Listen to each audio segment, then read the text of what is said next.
Good. Yeah. Okay. Yeah. So, when a criminal defendant, when an accused murderer goes on TV and announces to the world what he has done, how damaging do you think that is for his case? Well, I got to tell you, that's one of the things I love about the American criminal justice system. Even at this late moment, he's still presumed innocent unless my office can prove otherwise. So, we'll let the jury figure out exactly how much weight that half-hour plus interview has, but the burden is still with the people. And if I heard him correctly, he seems he was in the right. He did the right thing by doing what he allegedly did. I think the words last night spoken on Channel 6 speak for themselves, but ultimately, we have to build a case not just on what he said, but physical evidence and witnesses and everything. So that's the next phase, and that's what we're starting right now. So. On another case, any comment on the reports of Mr. Beshan's capture? Look, I think that this week shows that we don't make our own luck.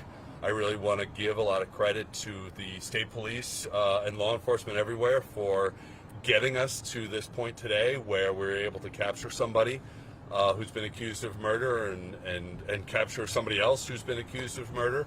The hard work, the men and women of the Albany Police, the Coast Police, the New York State Police, I couldn't be more grateful for their efforts. Given what you've heard from Mr. Kraus, and given your experience as a defense attorney, do you see any grounds for mental incapacity defense? So all my experience with stuff like that is that for better or worse, it's a really difficult road to travel for a defendant. I know what he said last night, but we're going to move forward as the prosecution again with our case, and and he's got one of the finest public defenders I've ever worked with. Rebecca Sokol is great. I'm sure she's going to talk to him about all of his options, and then, we'll see what happens when the jury's in the box. What took place inside the courtroom today dealt with criminal matters around a homicide and concealing a corpse. What about the financial crimes investigation? Is that ongoing? That's what started this whole thing. So, it's our obligation to bring forward all charges that we think we can prove, and like I said, our investigation's been ongoing. Any further investigatory work to go on Crestwood at the house there?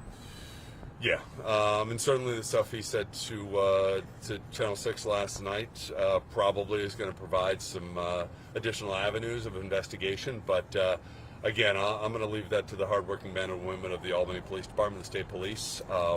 They got us here, and I couldn't be more grateful for their tireless efforts to do that. So, can you comment on the circumstances that brought law enforcement to the Channel 6 parking lot? Look, I watched it at home on TV with the rest of you, so I don't know anything about that other than being a viewer. It's a very unusual thing, obviously, to have happen, and not a lot, I don't know how much precedent there is to think for like this, but is there any concern that, there would be an argument from the defense that there were any grounds for this not to be legal, or that the question they were asking when he sent to civilian news team versus investigators? That'd be a really interesting argument to make.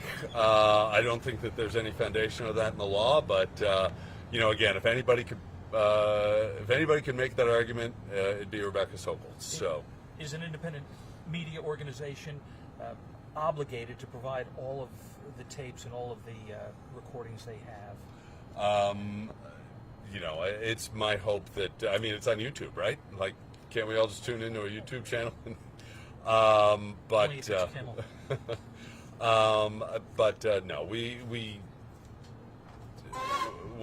we'll get access to that statement and we'll move forward that way. Guys, I'll send out an alert for the Beshan arraignment, which should be later today, right? Later today. Thank you. Thank you.